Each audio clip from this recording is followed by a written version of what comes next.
So I wanted to welcome everyone here.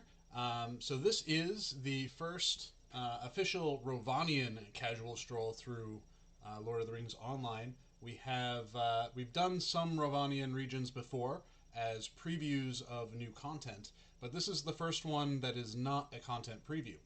So since everyone can hear me now, my name is Matt Elliott. I am Scenario on message boards. I am a senior world designer on Lord of the Rings Online. And I'm here today to do a tour of Lothlórien with you. This is a world design focused stream. For anyone that hasn't been here before, that means that as we run around and explore this region, we are going to be talking about Lothlórien. We are going to talk about the process of world design, world building, how we translate the maps of Tolkien into a game set in Middle Earth. So, if you have any questions about anything outside of world design stuff, I'm not likely going to be able to answer them for you. That means things about PvMP, things about lag, things about classes and systems. I can't answer those questions for you, but I am certainly happy to answer world design questions for you. So if you have any, please put them in chat, and I'll be, working on them, working through them as we run through here. I think Lothlórien is kind of one of the more unique areas where, unlike other regions that we've been to, I don't think I'm going to be as pressed for time and needing to rush through the region quite as much as I have before, because a lot of other regions have a lot going on in them. And Lothlórien is much more of a chilled out and relaxed region compared to everything, uh, especially on the side of things in regards to content and dungeons. There are some dungeons back in Moria that are associated with Lothlórien, but I think we went through some of those when we were doing our stroll through Moria. So, with that in mind, I know some of you had commented in the chat already. It's like, what is this dwarfy stuff that we're looking at here? Well, technically, the Dimril Dale is something that we consider a part of Lothlórien from the world building perspective. We took a little bit of a look at it when we launched Azanulbazar, the Tales of Your region that goes back in time, and we came back to the present to take a look at some of the new areas that were added to it. So we're not going to go through a lot of that as part of this tour, but it is kind of useful to look through here and see where things start, and also it kind of introduces the story about how players access and get into Lothlórien. So the Dimril Dale, one of the things here that I don't think we talked about with Azanulbazar, but something that we were really, I think it's one of the first kind of really fun things that we've done with some of our water effects. Really fun things we did with the water effects is, if you notice here, you'll see the stars are reflecting in the sky, even though it's bright daytime, and that's a bit of lore that we wanted to make sure we captured here. So that required us to make a very specific special water type just for this lake, so that you could see the light of the stars reflected in here at all times, regardless of the time of day. To the south, we have the ruins of Durinstone, which those of you that have played through Azanulbazar, I've been able to see that kind of in multiple states over time. Right now we have the ruined version, and there are more intact ones at earlier times in our game stories.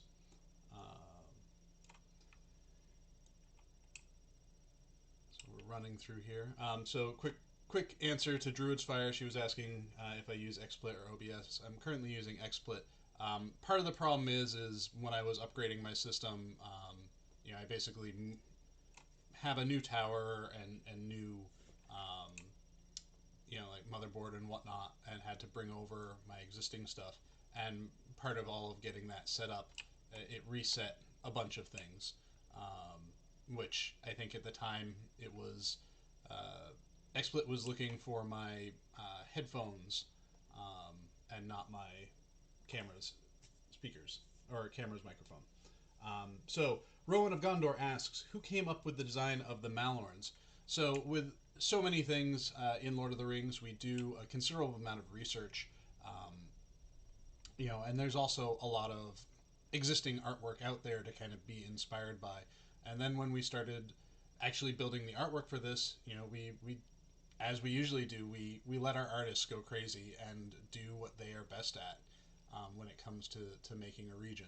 So it was interesting because um, unlike pretty much anywhere else that we had built previously, Malorns are sort of buildings themselves. Even the ones that don't have flets, they were kind of treated as if they were buildings because they are just these enormous trees. Um, I'll run over here real quick to take a look over at this little hub too. One of the things that we ran into that was a little tricky for us as we were building it is, the lore of Lothlórien is supposed to be, pretty safe from anyone visiting in. Like, visitors were not something that was really allowed, particularly non-elf visitors. Um, and here we have our players who can be hobbits and humans and Bjornings and dwarves, and they're all kind of traipsing around the edges of Lorien. And one of our original ideas that didn't make the cut, but one of our original ideas was basically, you have this little river here, and you cross it, and if you didn't have a certain reputation level with the elves of Lothlórien, you'd become a pincushion. We decided to soften that a little bit, and kind of pulled back on that in part because of, it's one of the things where we made an exception for good gameplay versus accurate lore, because we didn't really have enough space in the Dimral Dale to really effectively allow the players to prove their worth to the elves of Lorien in a meaningful way. However, we do limit your access to Karis Galadon later on. You do need to have your certain standing with them in order for them to be comfortable with you coming into their city. So, do a quick look at the chats while I'm running around in here. So, I've never been able to figure out from this side, which peak is Zirak Ziggle. I should probably know this, but honestly, I could not tell you right off the top of my head which one is which.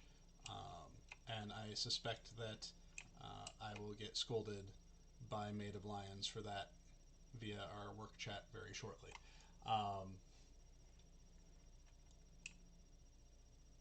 So Druidfire says the mirror is Chef's Kiss. These details are important. It's good to see the dev team is willing to take the time to get them right. I think that's one of the things that's very, very important to us. One of the things that's very important to us when we come to adapt this. We are an adaptation of the lore, but we want to adapt it as faithfully as we can. And sometimes we're not able to always 100% adapt in the way that it's written because we are making a game, but at any point possible we definitely try our best to make sure that we are respectful of what we are working with.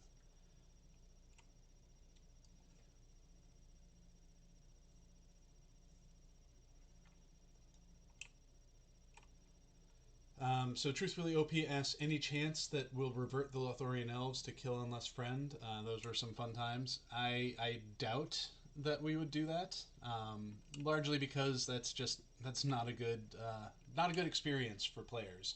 You come out of Moria, for however long you're in there. It's been dark and it's terrifying, and then you as a player just want a little bit of a breath of fresh air, and then you become a pincushion, and that's a tough pill to swallow sometimes. keep running along the edges of the cliffs here. And birds flying everywhere. We affectionately call stuff like this bird cannons. We also have bat cannons. Oh, what are you? You're one of our rares. I don't think we have bug cannons yet.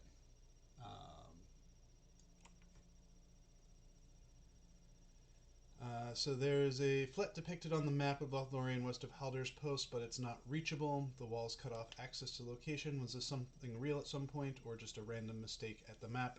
Ionar, I believe that, and we can take a look at the map real quick.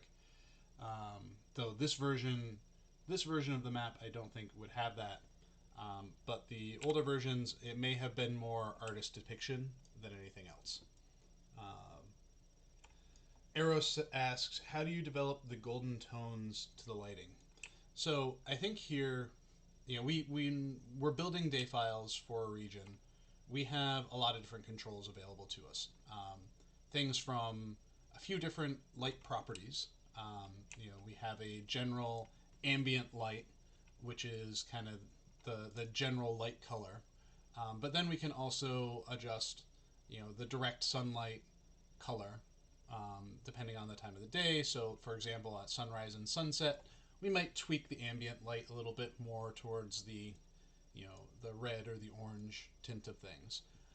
And another thing which doesn't immediately seem like it would contribute heavily to how something feels like it's lit is the fog color.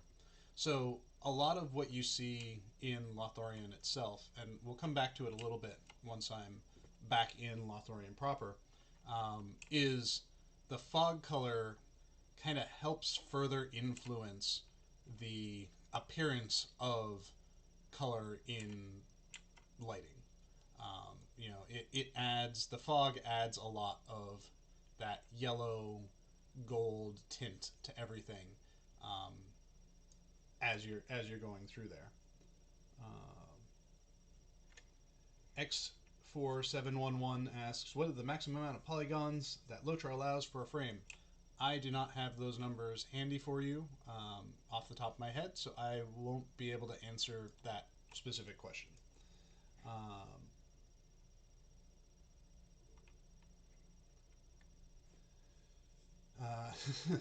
Lord Zach Bora says we should have Hobbit particle cannons, which might be fun.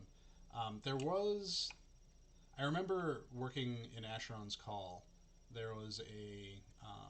we'll pop into this dungeon real quick. Is this a dungeon? I don't remember if this is a dungeon or not. It is not. When I was working on a game called Asheron's Call, one of Turbine's games, and one of the first games I worked on, there were a couple of chests in the game that when you open them, you'd get a particle effect that swirled around you, and the particle effect was like a face, like a picture of one of the developers' faces, and it would just like swirl around you and go away. And there was a lot of like talk about like what that effect like would actually do to someone. Very similar to things like the Lucky Horseshoe here in this game. So Captain Kieran says, for whatever reason, you can't find Boromir after you talk to him in the epic story in Lothlórien. Was that an oversight, and where does he go? That is a question for one of our story people, more so than me. We have a lot of moving parts in regards to our story, and it can be very hard to keep track of where everyone is and what everyone is doing. So I would say, unless I'm told specifically otherwise, he's somewhere. Maybe just not available for you at that point.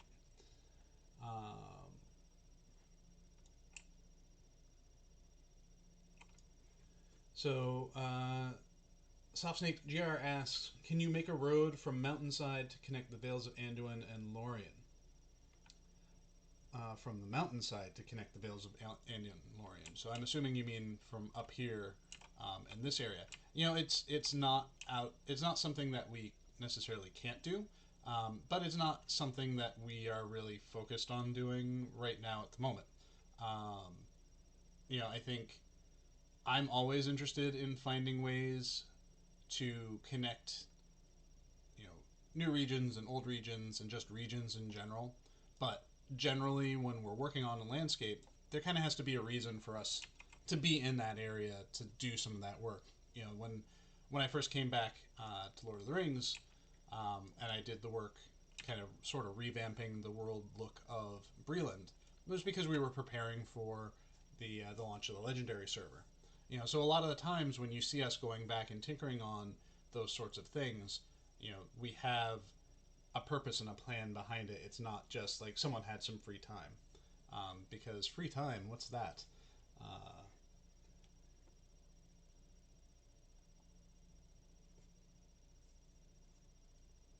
so Soft Snake says to justify the orcs coming down from Azanul Bazaar. So we'll just say, for the time being, anyways, that those orcs are much better mountain climbers than our player characters are. um, so let's see. So yeah, Ionar notes. So Lorien is connected to the Vales of Anduin along the block path that was unblocked in the northern corner. So this is something that I talked about before in regards to kind of um, foreshadowing new regions and whatnot. We always try to like to find places where we can show that connections exist without them being present. And I think this, when we were building the Vales of Anduin, this was a very kind of natural connection point for us. We felt like that was a good spot for us to connect things.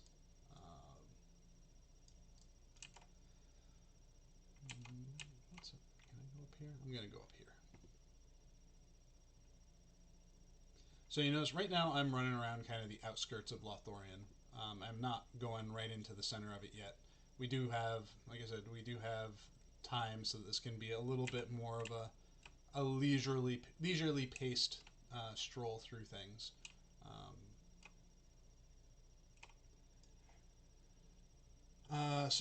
Waystone Dandelion says camping mastery and camping ineptitude. Yes, that's right. That was the reference to Asheron's Call that I was talking about right there. And we're getting a lot of love for Asheron's Call in there too. One of my favorites, and one of the ones that always makes me sad that it went away. Um, Martin714 asks, since we have a man-inspired and dwarf-inspired housing, what are the chances of seeing Lothlórien-based flat housing next? So we have not specifically decided what our next housing offering is going to be. I've got a bunch of different plans in my head about what I would like to see for housing next, but nothing that is at a point yet where I am ready or able to make any sort of conversation about it. Definitely would not expect to see, um, for neighborhood offerings, would not expect to see another human focused or dwarf focused neighborhood as the next one. Our next neighborhood will likely be something different. So to loop in, this is the entry point into the Vales of Anduin from Lothlórien here. Originally, this was a much less detailed pass that was closed in by rocks, but we cleared those out and used this as our access point into the Vales of Anduin. It's always tricky to have regions of substantially higher levels abutting substantially lower level places, and while I think we would like to have those connections be as open as possible, it's generally safer, at least in those instances, for us to have them be a little bit more choked off so that it's a little bit harder for a lower level player to accidentally wander into things.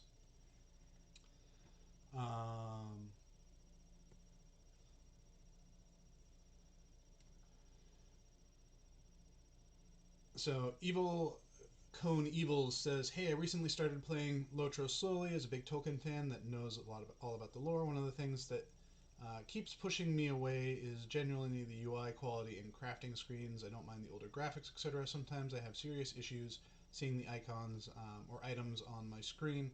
Are there any plans to update the systems to be more up to date with other MMOs and to be more new player friendly.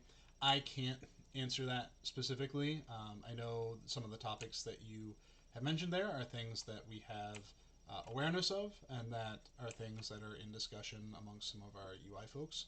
But beyond conversation stuff, I don't have any awareness to answer your question for you, and it's also not something that's really in my wheelhouse to answer. I wouldn't be comfortable putting an answer out on it since I'm not a subject matter expert. So Lord Zach Bora asks, why are some animals protected and others not? It always confused me, like in the past certain age, it's okay to kill. Like, is it, like, past a certain age, it's okay to kill? So one of the things that we wanted to try to be aware of in Lothlórien was the idea of, you know, I think a lot of content in, not just in LOTRO, but in MMOs in general, focuses heavily on kill tasks. You know, you get a quest, go kill 10 things. And I think one of the things that the designers were trying to do with Lothlórien was to make it a little bit more mindful, make the players a little bit more mindful of what they were doing, the targets they were going after, so that, because it just didn't really feel like right thematically in Lothlórien to have kind of just wanton slaughter of enemies or of animals in here. But it was also because this is a protected region. Wildlife is really the only thing we can really have here in the center of the forest. We don't want to have wargs and orcs like trying to get in, because that's counter to what this region is. This is protected by the elves. So that's why there are some that are protected and some that are not. I think the idea being that the ones that are protected are the ones that are favored by the elves, and the ones that are not protected have some component to them from the story perspective that makes the elves okay with letting you target them. So Iwanar says, vertical neighborhoods. I mean, we tried to hit that verticality with our Erebor housing. That was kind of one of our first like stabs at that and playing around with that. I do think that, you know, flat housing for Lothlórien could be really interesting. I think that we would have a lot of work that we would need to do to make the shapes that we have feel good for housing. So real quick, to kind of come back to a point of conversation from earlier where I was talking about how the fog used in the space can really help sell a certain lighting situation. And that's what we're seeing going on here. There are a couple of things going on in this particular scene that work towards selling the like goldenness of it. We have the lighting itself, which is tinted a little yellow. We have the fog in the distance, which itself is yellow. And then in the far distance, where you can see you can kind of see a ridge line happening here. The sky itself is pretty brightly colored, which just further amplifies all of the stuff that you're seeing in there. So, by the way, because I talk a lot, I forgot to mention this back at the very beginning. If you haven't seen me have a drink in a while, please remind me in chat to have a drink. So, I'm having a drink. Otherwise, my voice will just die.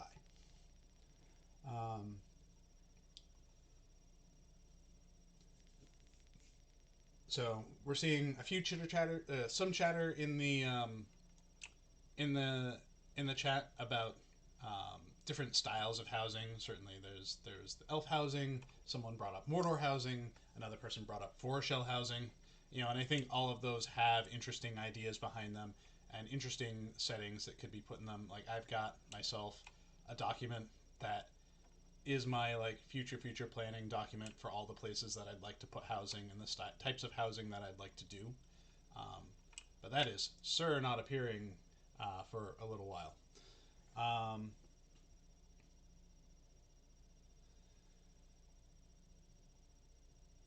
So let's see. So what will the character pose be for a new Rivendell just added to the market? I don't have any comment on that because that's not my area.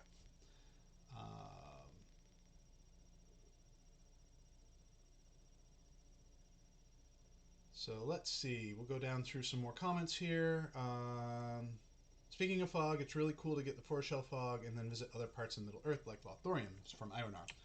So yeah, that is a bug that we think we know what the root cause of it is, but it's never really kind of bubbled up to a level of priority where we've felt the real need to fix it, because it really impacts impacts the individual that it happens to, and usually when it happens to someone, they're trying to do it intentionally for a certain look, and the issue is resolved by logging on and off.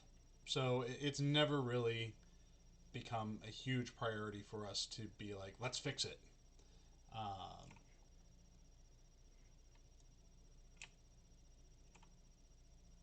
So do I have a favorite area of Lothlórien from Truthfully OP? Well, we're at Karen Amroth, which I think is one of my favorite spots. I also like Galadriel's Garden. We'll go up here while we're here. I think one of my favorite parts about this space in particular is the view you get from it. I wish we had a better way to handle the sky, because really up here it shouldn't be quite like this. It shouldn't be quite as blown out, but I do like just this feeling of like being up above everything. It's one of the things that, like, from reading The Hobbit and watching the Rankin Bass Hobbit animated movies, the scene where Bilbo like climbs up to the tops of the trees and kind of gets that view out over the forest, like this particular spot here for me feels a lot like that kind of experience. And I think there was something very, very evocative in the imagery of that. Just like they were climbing up through the darkness, and they came out and they got this view. And while Lothlórien is anything but dark, seeing this kind of hits me with that same kind of nostalgia.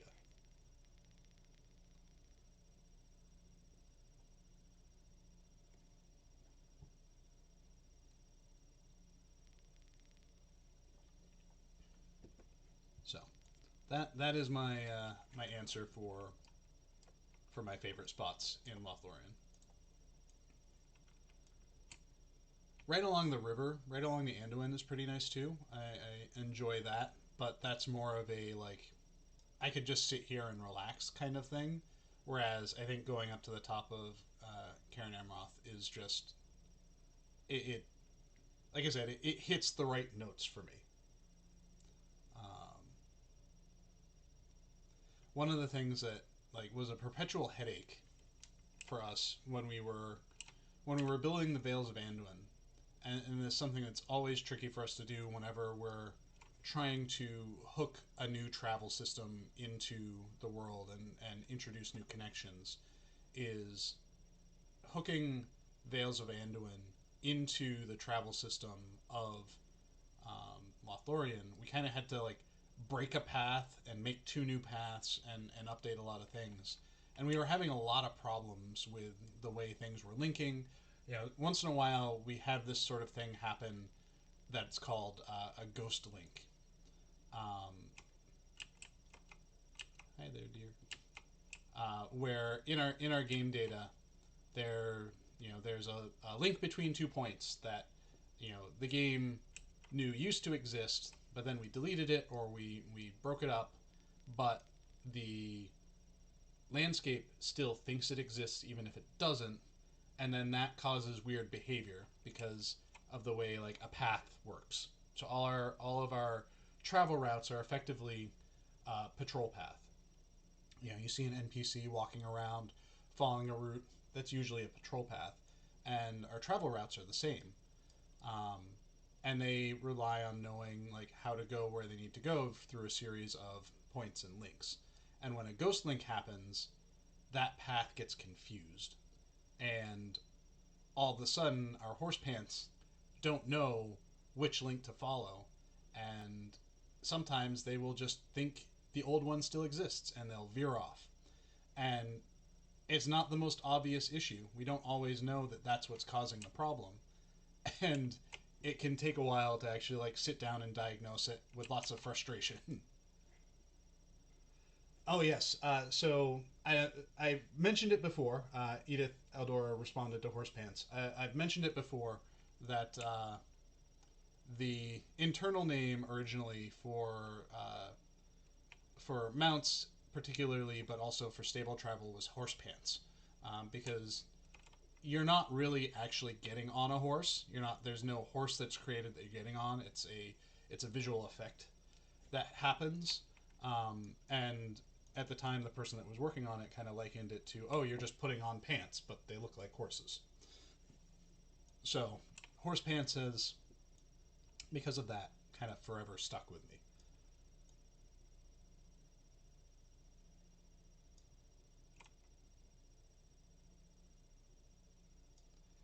The ride from Oscaruth to Forsaken Inn used to start going in circles about halfway through. So Iwanar's response there. So that was a very different issue. So with that issue, what happens is when you're on a path and you are trying to get from point A to point B, and there are all of these little incremental points along the way, the logic behind it all wants to go A, B, C, D, E to like follow the path. And if it can't get to, say you start at A, you successfully hit A, you go to B, you get to B, but for some reason C is buried under the ground, and that's kind of what was causing in Lonelands that behavior. The point that it was trying to get to was below the ground, and because it couldn't get to that point, it kept trying to get to that point and would just keep like overshooting and running back and overshooting and running back. And the reason why that occurred is we were doing work in the Lonelands in preparation for a legendary server update, and there were some terrain changes that happened. So for here, we're looking across the way to Mirkwood, far in the distance. Anyone that has tried to swim across is likely to remember becoming pincushioned on the way over there as well. That's something that's a long-standing like thing for me to do. Is I would love to at some point find a way to, if not clear that up a little bit, or allow players who have completed the landing the landing experience to not get pincushioned on their way over. If I can't do that, I would at very least like to find a way to better show where that line is. Show players like where they've gone too far before they've gone too far, so that they don't just like feel like they're being killed out of nowhere.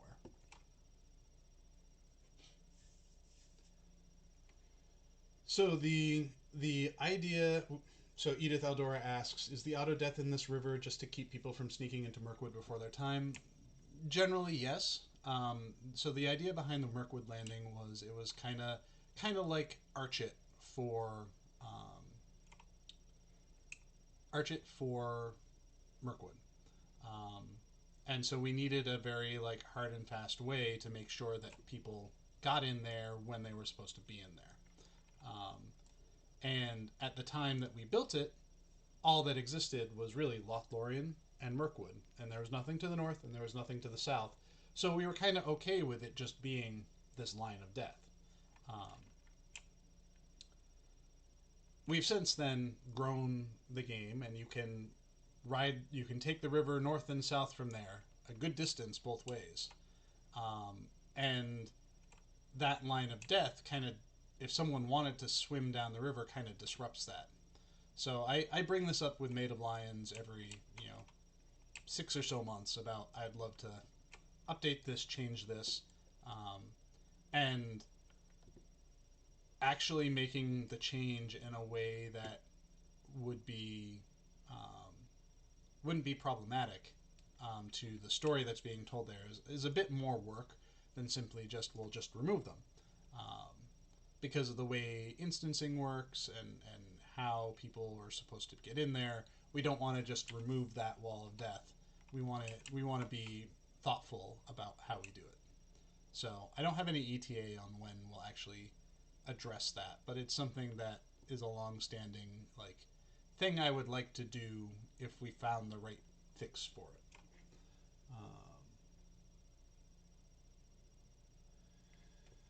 So Eros216 says, now that you've connected Erdlun to the Shire, are there any other areas you really want to build similar connections for? So I don't think we really have any regions now that are off in their own little place, except for the Dead Marshes, I think. I think they're still kind of in their own little bubble, and they would need a bridging region in order to make that work. But outside of that, I don't think there's really any like floating regions that need to be connected up yet, which feels good to say. I'm glad that we've been able to kind of have as contiguous a world as possible. Region teleports notwithstanding. The coming between Isendale and Rohan, for example, like those are necessary just because of the way our file structures work. But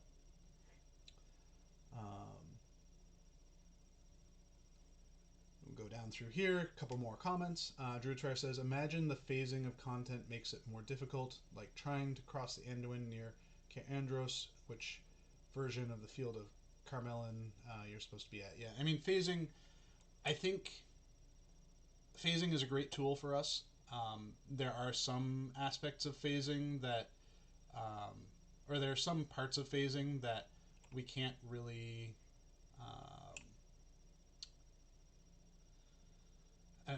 compartmentalize quite as well as we would like. Things like we can't do phased enemies because they'll still aggro regardless of whether or not they're phased. So then you'd just be getting attacked by an invisible orc kind of thing. That's why a lot of times we will have like quest events that will summon a creature as opposed to having a creature like phase. Or we'll have an NPC that will phase in at a certain point, and then once you advance a quest through it, it'll flip it to be something attackable, that sort of thing. Narrowfind, any chance of ever getting boat routes on the Anduin like we have on the Brandywine and Evendom? I would say at some point that would be something I would like to do. Actually, one of the ideas that I've had, and I don't think I'll be able to get in yet. No, I'm going to have to cheat my way in. But one of the ideas I have for a stream is to do like river journeys. And maybe by the time we get around to doing the Anduin river journey, because we still have to get through Ravanian, we still have to get through Gondor, we still have to get through Mordor. We have all of these regions to explore. And then, if I'm still doing these streams at that point, I'd love to find like other kind of more interesting thematic streams to do. Take a theme and follow that theme through for the stream. So, example, going down the Brandywine, going down the Anduin, those kinds of exploration streams instead.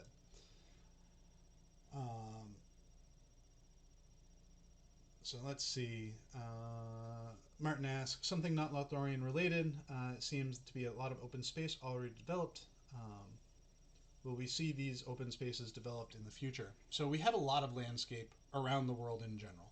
I think one of the benefits of kind of having built Lord of the Rings on top of the work we had already done for Middle-earth Online is we already have, at least in Region 1 in Eriador, we already have a pretty good like layout of where everything should be, and it's just a matter of us kind of placing things on top of it and kind of recreating based off of that. There's space between North Downs and Lonelands. There's space between Foreshell and Ered Luin and the Shire. Like there's a lot of little chunks of space that we can fill in, and it's always about finding the right times and opportunities to fill those spaces in.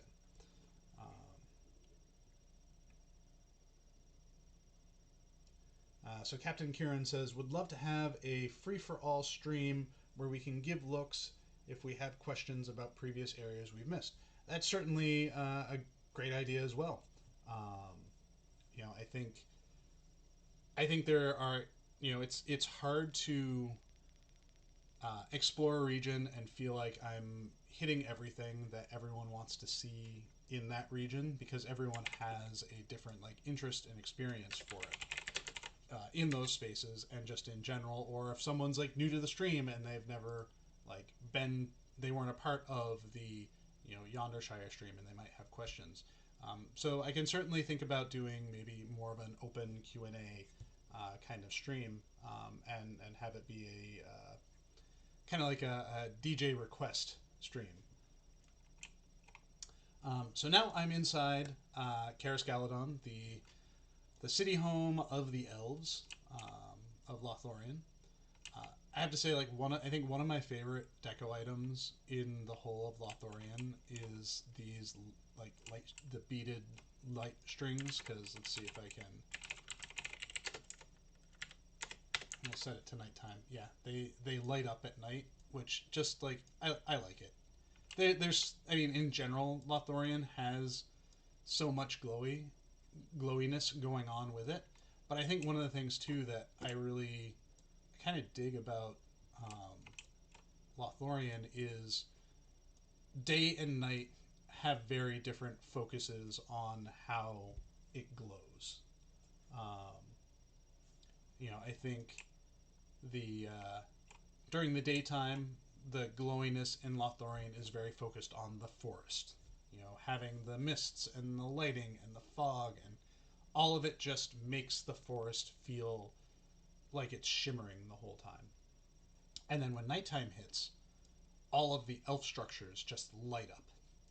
And I think that's such a great contrastive experience when you're in the space, especially if you're hanging out in the space during the transition, because you go from this kind of ethereal space to this almost like kind of party atmosphere, kind of.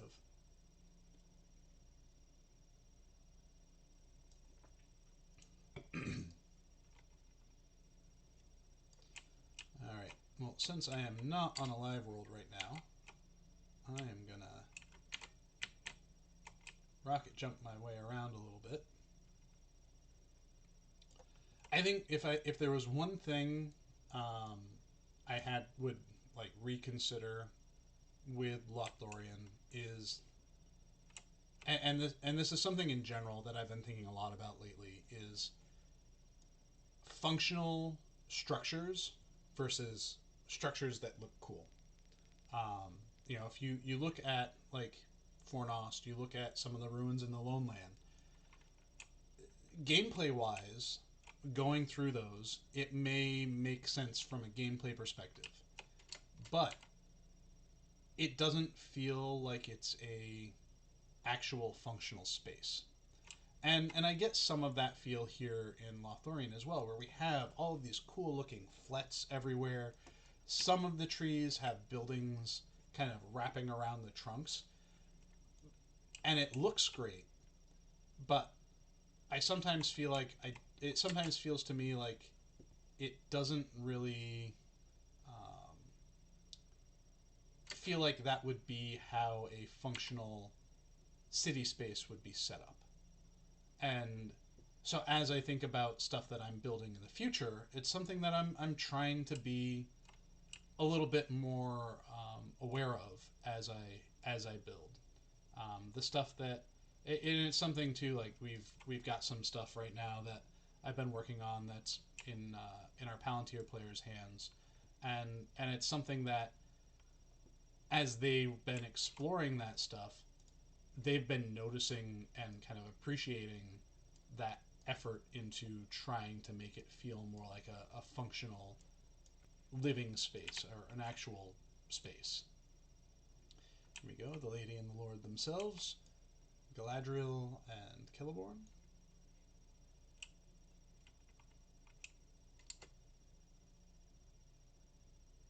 Don't try this at home, kids. You'll do more than break your ankles.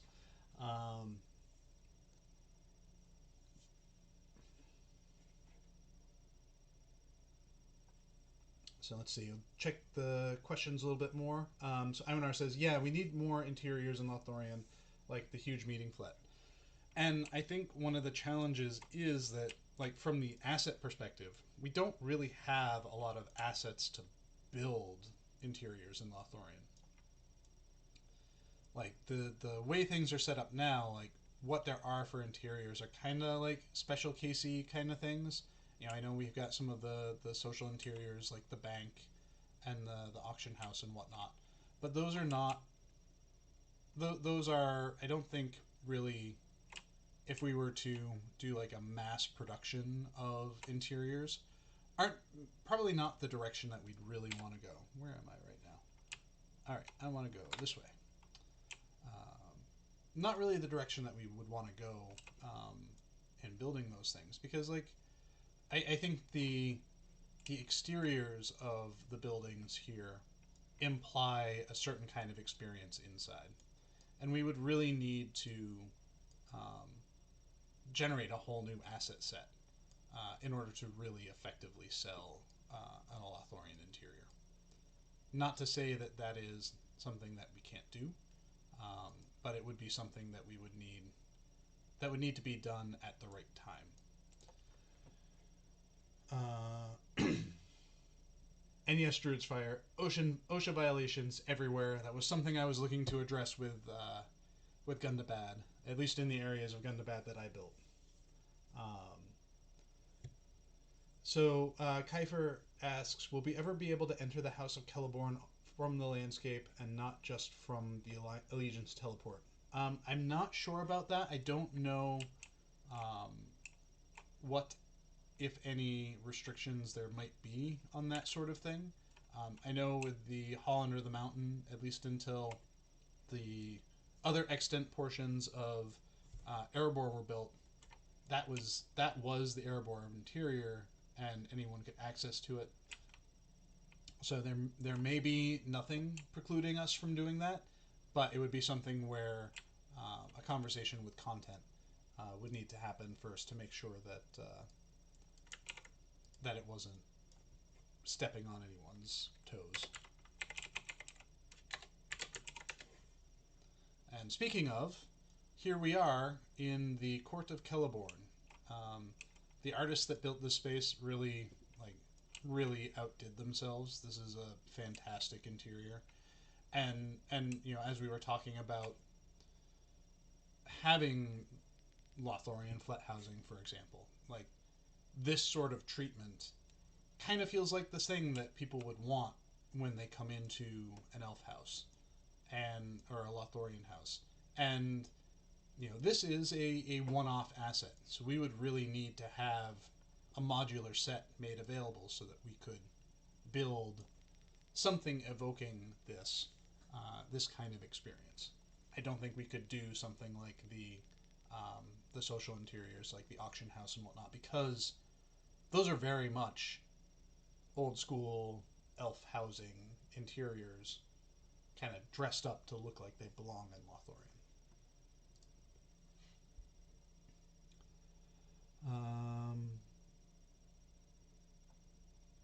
So Captain Kieran says, I've always enjoyed how lived in the world felt, especially at towns. All NPCs have lives and do their own errands and have other people they chat with in their jobs. It's really wonderful and underappreciated touch.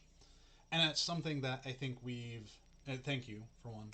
But I also think that's something that we've made some strides in, particularly since Rohan, with the introduction of a few new asset types that allow us to place down a bunch of villagers and have them look like they're all interacting with each other, the static NPC villagers. Because prior to that, anytime we would want to do that, we would have to hand place a lot of either very expensive entities from a scripting and animation perspective, or NPCs, and have them doing the interactions, you know, and hand doing the interactions, which populating, you know, a whole town, populating a Carascaladon, populating a Bree town, with those sorts of interactions, takes a lot of time and effort to do.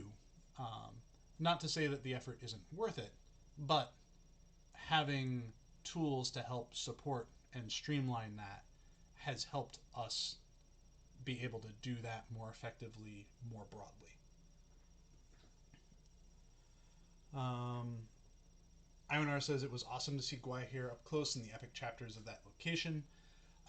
Yeah, I think Galadriel's Garden in particular has a lot of great hooks in it, and it's something that um, is an aspirational space to visit very early on because of its appearance in things like Archit. Um,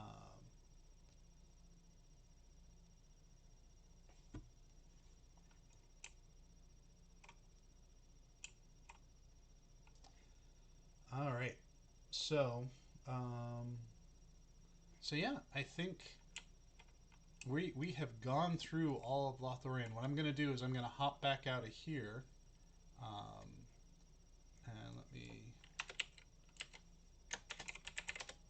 Nope. I'm going to go to. Yeah, we're going to go here, and then we're going to pop out of Carisgeladon, and we'll just cruise around a little bit for the remainder here. We're at a point too where if you have questions, please feel free to ask questions. So Druid's Fire says, I do appreciate how much Yondershire is bustling. Corey made comments on it last night during his in-game field trip class. The pubs seem full. I think it is the... I think it makes me so sad for all of our other pubs in the Shire because of how great the Yondershire pubs look. They feel rich, they feel full, but then you go to the Green Dragon or the Bird and Baby, and they just they feel their age.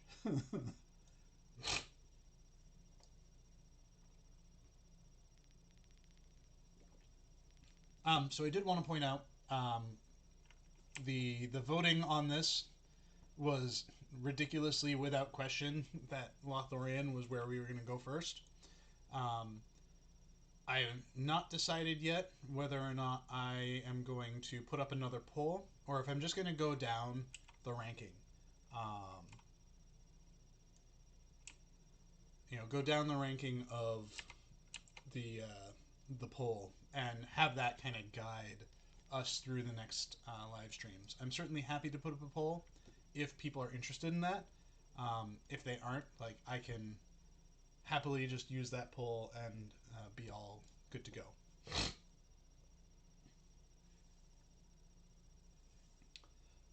Let's see.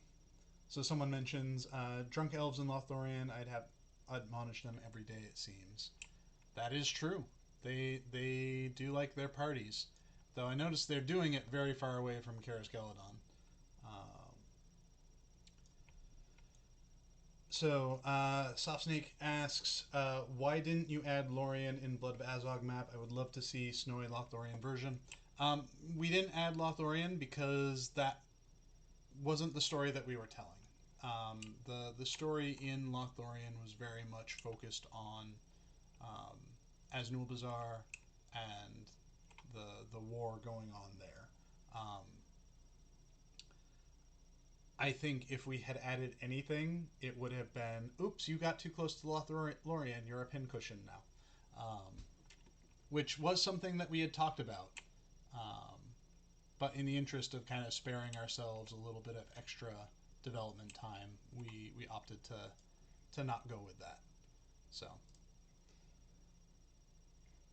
yeah, I mean, if people are okay with going down the rankings, I am certainly happy to go down the rankings, and it definitely makes it easier for me to prepare all of my collateral images in preparation for it.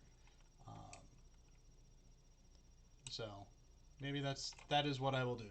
We'll go down that ranking. We'll just have to remember the rankings.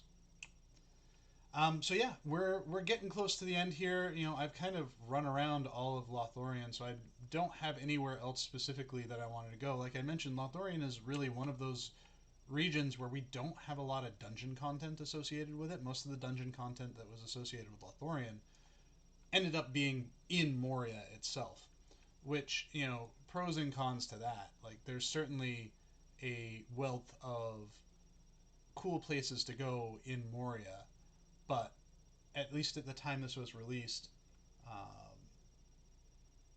I think people were a little burnt out on Moria. Kiefer says, will Lorien housing be and when? I cannot talk about when we would have Lorien housing because it's not in my immediate plans. I have other things that I need to do first before I think about any other new housing items or housing neighborhoods. I do have a list of housing items that I want to get out for the fall. And that's going to be something that I'm putting on my plate within the next couple of weeks. But as far as new neighborhoods, that's not going to be in the works for a little while still.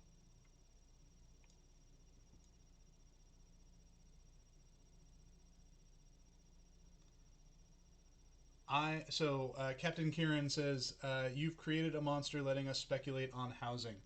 I mean, I don't think that you needed me to speculate on anything regarding Lord of the Rings. There seems to be plenty of speculation going on about many things, about what we're doing next, where we're going, etc., etc. So, including housing and other regions. So speculation is there. You didn't need me for it.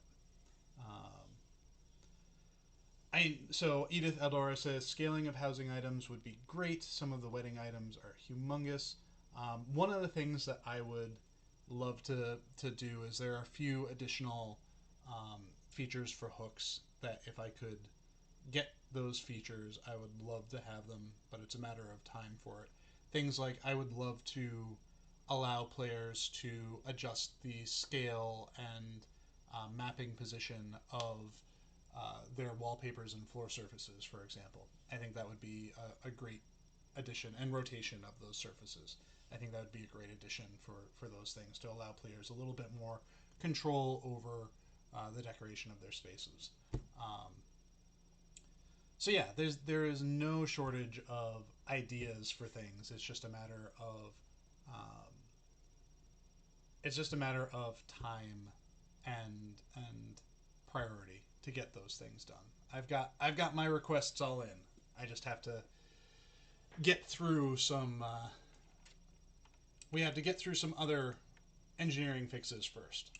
So, all right, everyone. Well, with that in mind, I will leave you off here with this view of what our next casual stroll is going to be. Let me just double check to make sure that's actually where we're going to go. So that I'm not setting myself up for anything. That's not the right website. This is the right website. But anyways, I want to thank you all for being here. Thank you for asking your questions, for hanging out, spending time with me, and taking a look at Lothlórien with me. So hope everyone has a great week, a great weekend. For those of you in areas that are feeling a bit warm right now, I hope you're staying cool. It's a little bit warm in here, but we're making it work.